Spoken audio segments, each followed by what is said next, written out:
orar. Antes de nós entrarmos para a palavra, eu quero agradecer às irmãs que trabalharam no chá das mulheres, ou chá, qual é o certo? Chá das ou chá de mulher? Tanto faz, né? É, de mulheres mesmo, tanto faz. Já comecei mal, mas enfim. Obrigado às irmãs que fizeram o trabalho aí. Não importa se você fez muito, se você fez pouco, e se você trabalhou demais ou trabalhou só um pouquinho, o importante é que o trabalho saiu, ficou muito bonito. Eu subi ali, dei uma espiadinha ali, parecia um... Né, não vou nem entrar, porque né, a mão me atrapalha nessas horas, né, Ruth? Aí dei uma olhadinha, falei que estava tudo certo, estavam todas as mulheres rindo, falei, bom, está tudo beleza.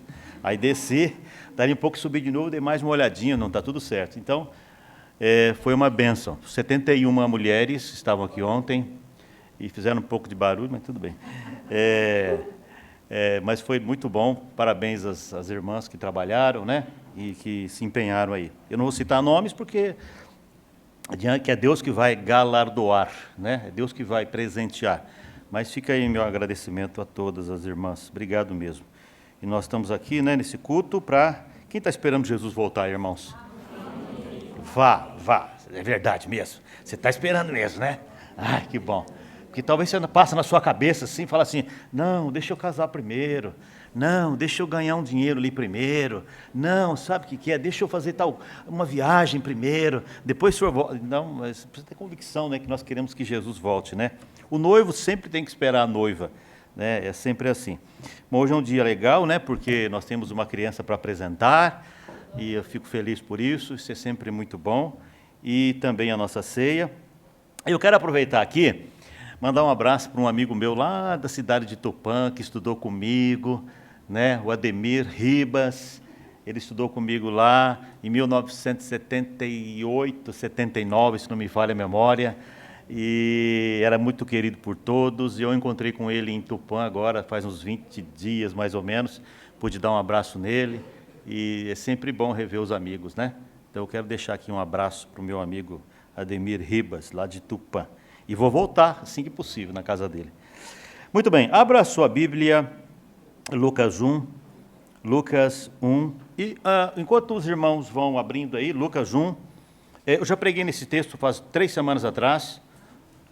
Eu quero explanar um pouco mais esse texto e dar continuidade nos pontos, porque não tem uma pregação só, não dá para fazer isso, né?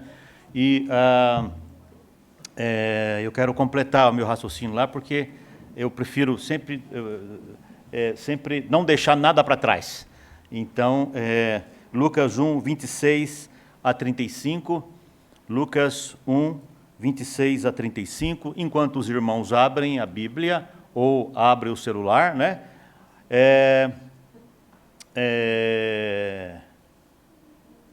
Existe uma regra na hermenêutica, que é a primeira regra básica da hermenêutica, uma das primeiras coisas que a gente aprende no seminário. A Bíblia interpreta a própria Bíblia. A gente tem técnicas para interpretar a Bíblia, as regras de hermenêutica para interpretar a Bíblia.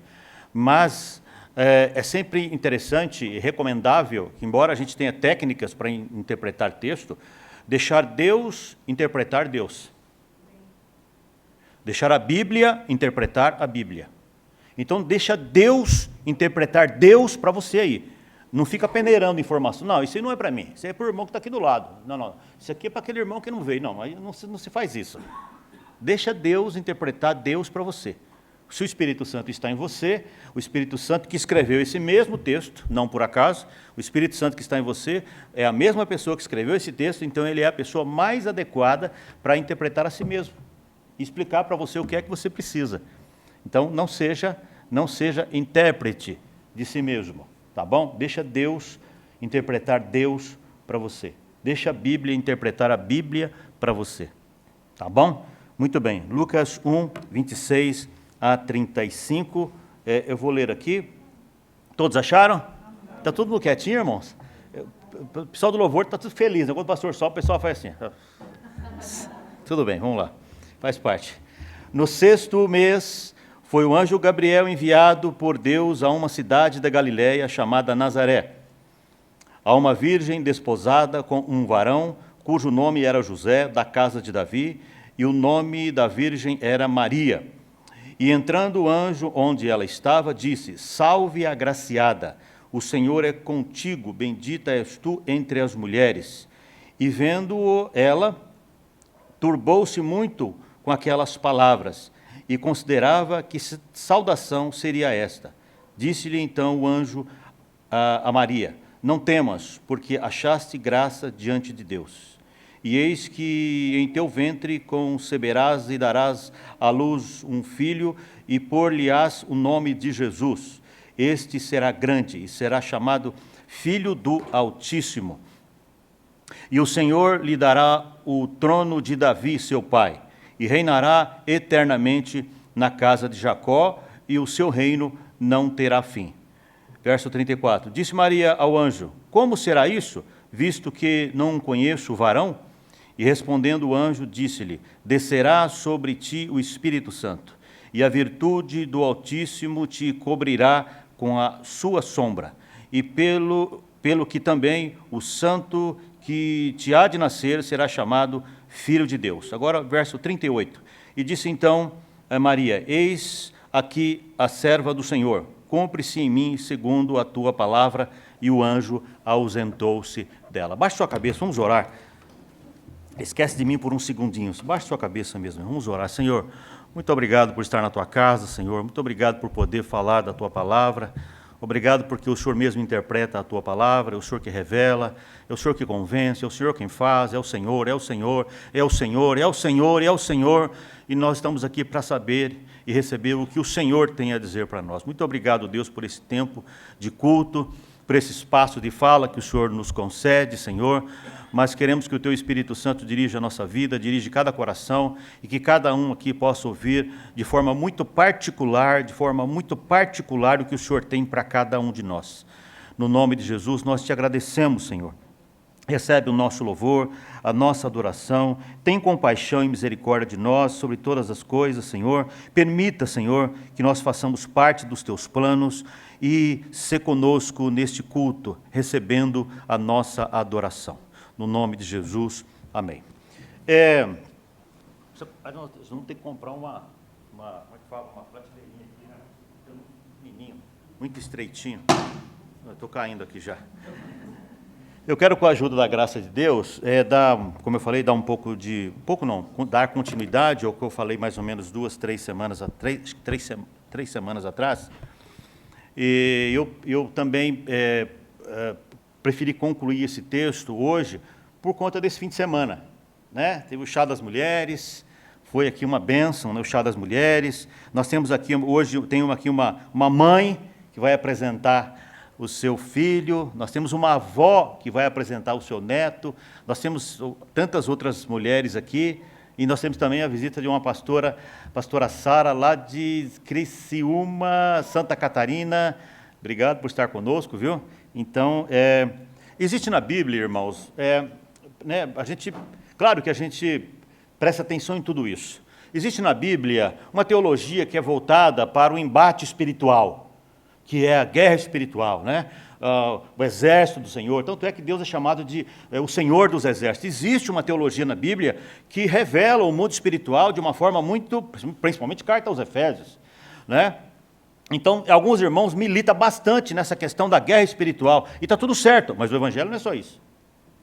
Existe também na Bíblia, e nós sabemos disso, que existe uma parte bem pensante no Evangelho, que dificilmente todos os crentes conseguem alcançar o que os intelectuais do Evangelho dizem, como eles trabalham com o texto. Paulo era por exemplo. Paulo era um homem assim. Pedro disse, está lá na carta de Pedro, Paulo fala coisas difíceis de entender. Então tem uma fatia do Evangelho que precisa de muita cabeça, muita reflexão, queimar muito neurônio com o texto e tal, e brigar com o texto para poder compreender qual é a largura daquele texto, a profundidade daquele texto. Então é verdade também que existe uma teologia que é muito refinada, que muita gente não tem alcance. Existe também uma teologia que tem um olhar mais masculino, o olhar dos homens, como os homens enxergam, como os homens percebem, né, a Bíblia, os textos bíblicos. Mas hoje eu quero dar ênfase aqui no olhar da mulher. Como eu falei, já pegando aqui essa questão aí do fim de semana, né, esse trabalho com as mulheres, Então, hoje essa nossa fala, essa teologia ela tem um pouco mais do olhar da mulher. E eu gosto disso, porque a Bíblia revela de forma muito clara, franca e aberta, que a igreja é composta por maioria mulheres. Se você abrir Lucas 8, do 1 ao 6, você vai ver lá que as mulheres bancavam o ministério de Jesus.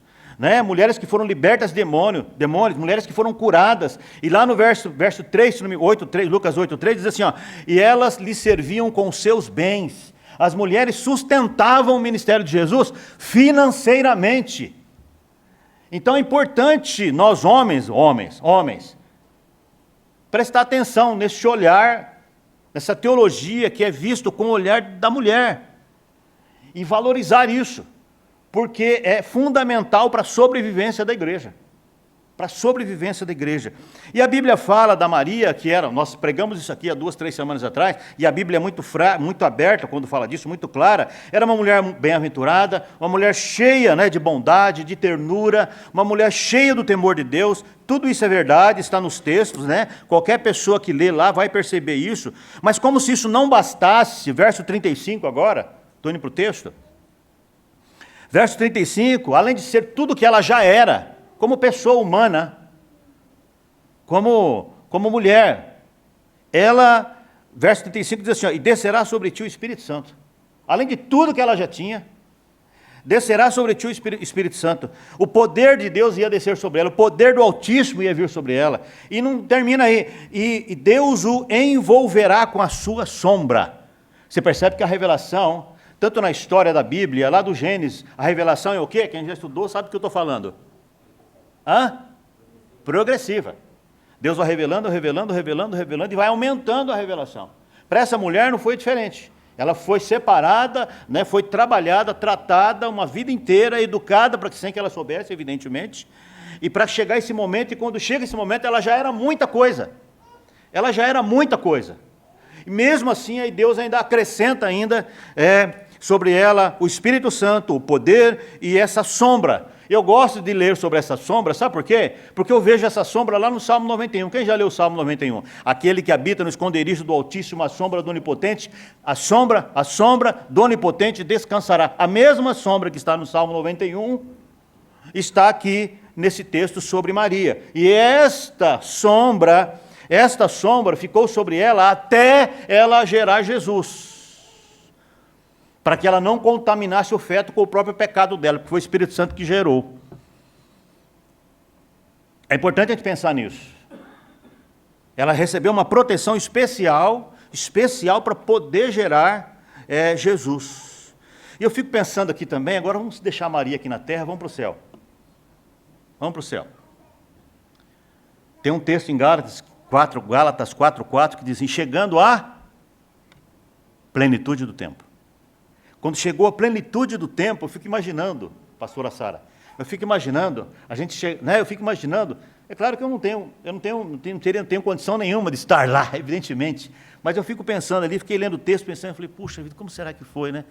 Quando chegou a plenitude do tempo, o Pai se movimenta no trono, e os anjos já se mexem, já se colocam tudo em posição de serviço.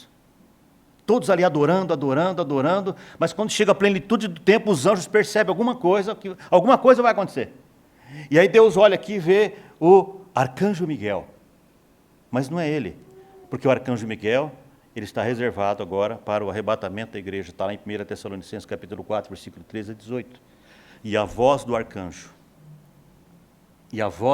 está lá na carta de Paulo. O arcanjo entrará em ação agora só, pelo que tudo indica, no arrebatamento da igreja. Aí tem lá o arcanjo Miguel, tem aqui o anjo Gabriel, tem aqui todas os serafins e querubins, e miríades de anjos que nós não sabemos contar. E eles estão ali esperando quem vai receber a ordem. Todos esperando uma palavra de comando. E Deus olha para o anjo Gabriel e fala, é você. Desce, vai lá na terra. Eu gosto de pensar isso, irmãos. Porque foi isso que aconteceu.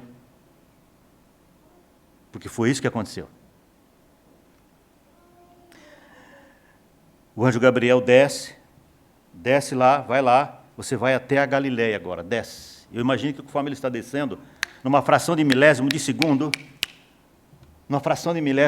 mais rápido, é uma fração infinitesimal de tempo, é metade de um segundo. Ele chega na Galileia. Quando ele chega na Galileia, Deus dá outro comando, fala assim, ó, entra em Nazaré. Quando ele chega em Nazaré, Deus dá um outro comando, e ele vai obedecendo. Entra na casa tal. Ele entra na casa tal. Agora, entra e vai no aposento. E quando ele chega no aposento, o anjo Gabriel encontra Maria. Digna, temente a Deus. E tudo nós sabemos, nós já falamos bastante sobre isso.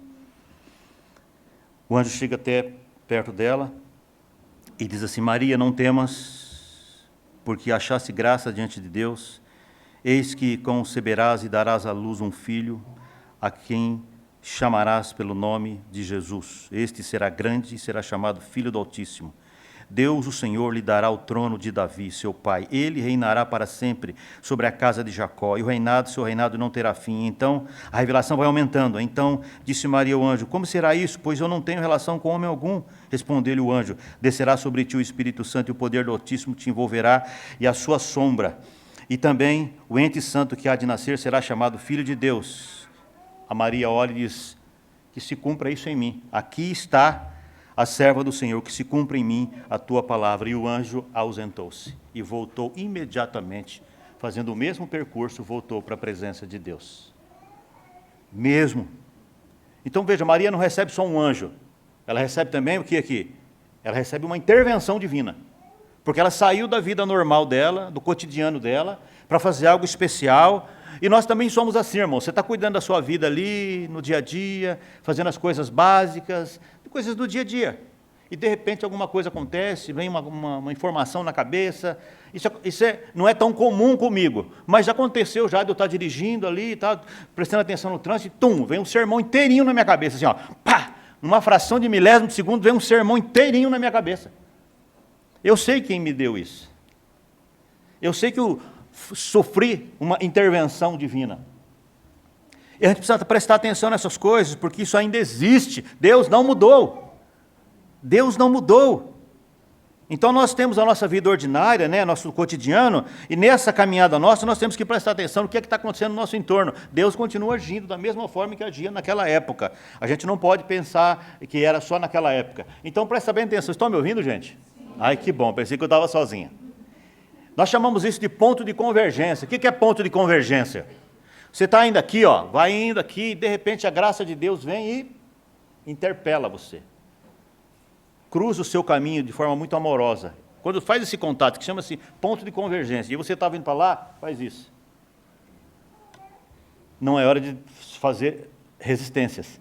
É hora de fazer o que Maria fez. Que se cumpra em mim a vontade do Senhor, que se cumpra em mim a sua palavra, né? Então, essas questões ainda são realidade para nós.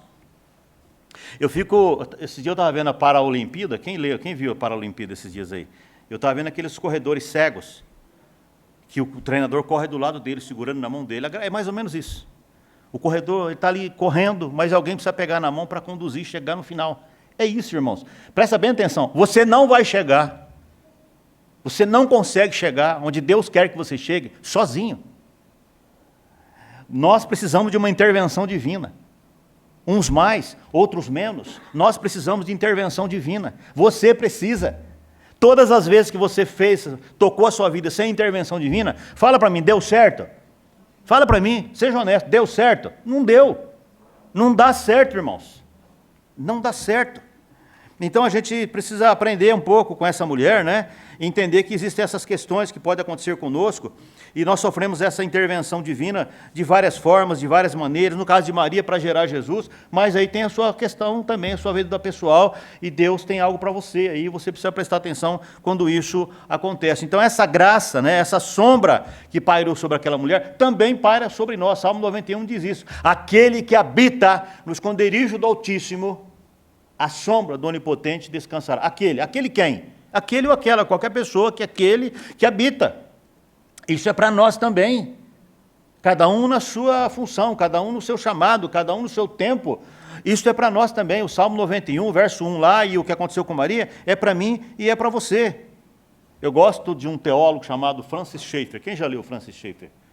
Quem já leu Francis? Já, 2? Precisa ler, viu? 3. Precisa ler Francis Schaeffer. Francis Schaeffer, ele fala muito sobre o Deus que se revela. Ele lê tudo, ele sabe tudo, ele estuda tudo que ele pôde, que ele percebeu nos textos bíblicos e na história, o momento que Deus se revela. E ele começa a escrever sobre isso, sobre a revelação de Deus. Eu gosto de pensar sobre isso também, porque a gente vai caminhando, irmãos, e assim, a gente vai sendo puxado, né? A gente vai sendo puxado para uma vida cotidiana, e a nossa vida com Deus, de alguma forma, vai sendo deixada de lado, vai sendo roubada, e a gente vai se tornando uma pessoa normal, cuidando da nossa vida cotidiana. E quando isso começar a acontecer com você, é hora de você orar e falar: Senhor, o que está acontecendo comigo? Eu preciso de uma intervenção do Senhor na minha vida. Porque todos nós sofremos isso.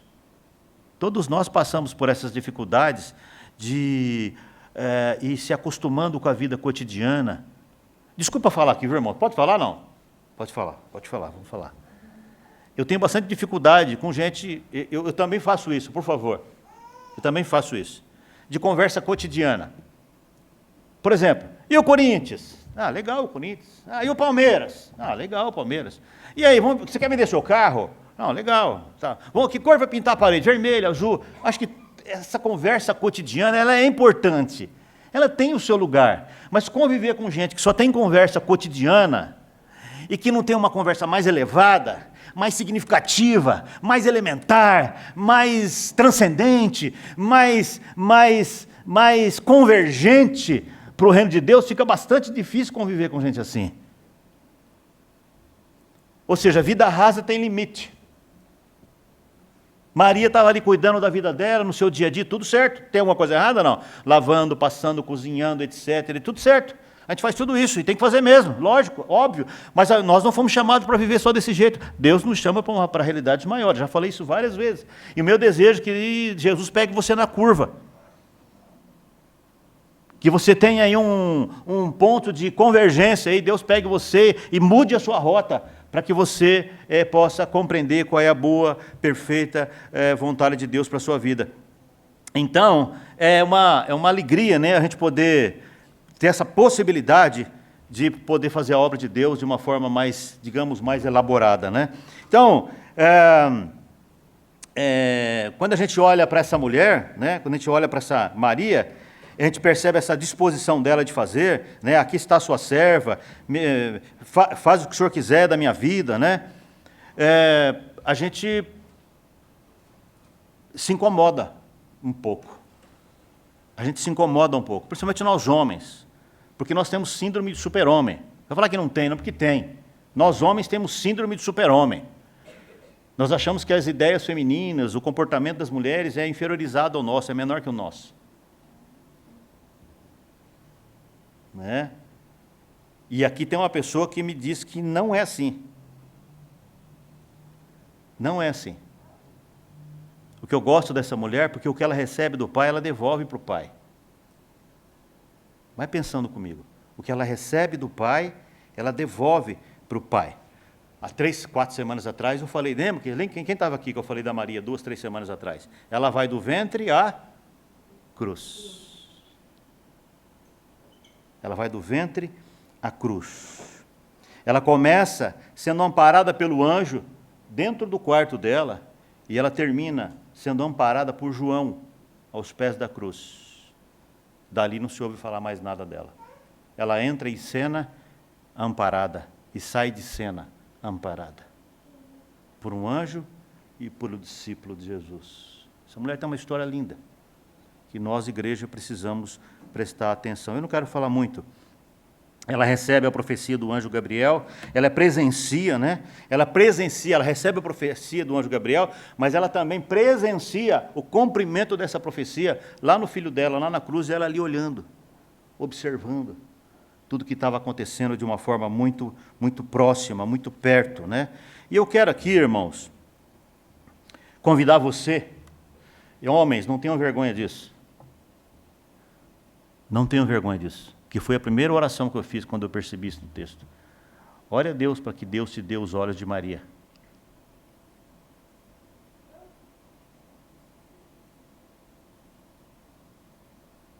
Porque essa mulher recebeu de Deus a capacidade de ver, de sentir, de perceber, né? De perceber algo. Está sentado ou não? Está sentado? Que bom que você está sentado. Maria vê o quê? Que pouca gente fala. Ela vê o que o pai não viu. Nossa, como assim? É exatamente isso. Gálatas, capítulo 2, perdão, 2 Coríntios, não precisa abrir, tá? 2 Coríntios, capítulo 5, verso 21, diz assim, aquele que não conheceu o pecado, está falando de quem? Aquele que não conheceu o pecado, se fez pecado por nós, para que nele, em Jesus, fôssemos feitos justiça de Deus. Maria vê o que o Pai não pôde contemplar. Porque o Pai, quando a minha miséria, quando a nossa bestialidade humana, quando os nossos pecados foi jogado sobre ele, é como se o Pai virasse o rosto. E Jesus fica na cruz sozinho. Ele carregou tudo sozinho, como homem, como cordeiro mudo. Por isso que ele ora, Deus meu, por que me desamparaste? Maria vê o que o Pai não pôde contemplar. O meu pecado e o seu pecado, e o pecado dela, nele. O meu pecado, o seu pecado, sendo jogado em cima dele, aquele que não conheceu o pecado, se fez pecado. Eu vou viajar com o Glauco daqui a uns tempos, e ele faz um monte de compra lá e pede para eu carregar a mala dele. Aquela mala pesada. A mala é minha? A mala é minha? É dele. Mas eu carrego a mala dele. É isso que aconteceu aqui. Ó. O pecado não era dele, mas ele carregou o meu pecado e o seu pecado. E o Pai não pode contemplar pecado, porque o Pai é santo, santo, santo, santo, santo, e vai aí. Nós vamos todo mundo ficar aqui a eternidade falando santo, e não vai dar ainda. Não vai dar. Aquele que não conheceu o pecado se fez pecado por nós, para que nele fôssemos feitos. Por que o Pai não pode contemplar? Porque ele é justo, santo. Pela justiça dele, ele não pôde contemplar. Mas Maria vê. Ela estava lá, vendo tudo aquilo. Presta atenção. Esse tem que ser o olho da igreja. A igreja tem que saber lidar com anjo, com as questões espirituais. Não é adorar anjo, bajular anjo. Não é isso. Mas a igreja precisa saber lidar com as questões espirituais. Mas a igreja também tem que olhar para a cruz. A igreja, meu olhar, o teu olhar, a igreja. Os olhos de Maria aqui, ó, tem que olhar para a cruz e ver lá a nossa desgraça lá, jogada em cima de uma pessoa inocente. Porque a gente volta para casa com a cabeça baixa, humilde, sabendo quem nós somos. Maria contempla o que o Pai não pode contemplar por santidade e justiça. Ele não pode contemplar. Ele não pode ver aquilo. Ele não tem como ele ver aquilo. Então Maria, ela tem um olhar que representa a igreja. Não perde isso. Não perde isso de foco, não. Aprenda a lidar com as questões. A igreja foi chamada para lutar nas questões espirituais. Joia. Tudo certo, mas não é só isso. A igreja também tem que olhar para a cruz. E quando você olhar para a cruz, olhar para essa mesa aqui, ó. Essa mesa aqui. Sabe que aqui tem um peso. De toda a mazela humana. Isso aqui existe por causa da nossa mazela. E quando a gente se aproximar dessa mesa, pegar esse cálice, você ter consciência que você está olhando com os mesmos olhos de Maria, que Maria viu lá na cruz. Lá. É isso que nós temos que ver. Maria vê o anjo Gabriel, Maria vê o Eterno, Maria vê Deus todo dia dentro de casa, num corpinho de uma criança, de um menino. Bacana isso, né, irmãos? Não é bom pensar nisso? Estão me ouvindo, gente? Maria vê Deus no corpo de um menino, correndo dentro de casa. Deixa as crianças correr, Israel. Se quiser correr, pode correr. Você não. As crianças podem.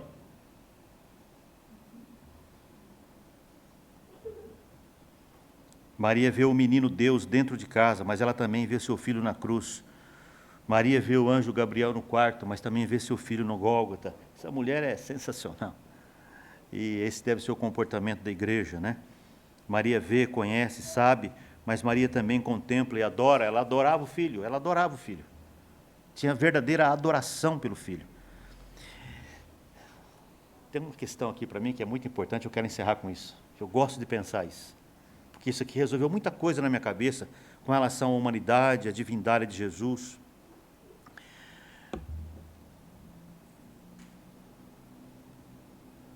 Maria colocou fraldas na graça. Jesus amado. Como é que é isso?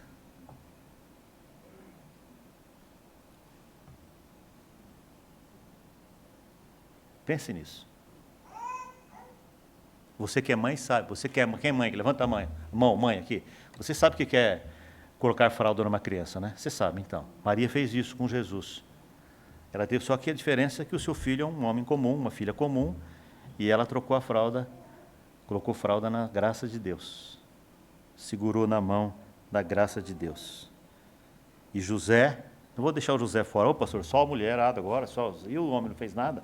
Fez, mas Maria fez tudo isso porque tinha um grande homem do lado. Vocês sabem de quem eu estou falando. Tinha um grande homem do lado. E que nem filho dele era. Um grande homem.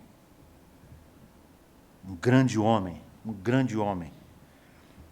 Então eu queria deixar essa palavra para vocês pensarem, para vocês refletirem, e que você possa pensar e ver como Maria. Tá bom? Próxima pregação é para falar dos homens, tá bom? Estou brincando. Não sei. Só Deus que sabe a próxima, não sei ainda. Quero agradecer a Deus por isso. Senhor, muito obrigado. Obrigado por tua palavra bendita e eterna, gloriosa. Obrigado pelo texto sagrado. Obrigado pela vida da nossa irmã Maria, nossa irmã, nossa companheira de fé. Obrigado pela vida dela, Senhor.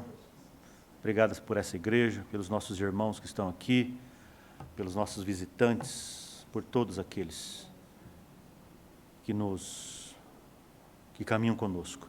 Eu quero te agradecer de todo o meu coração, Senhor. No nome de Jesus, amém.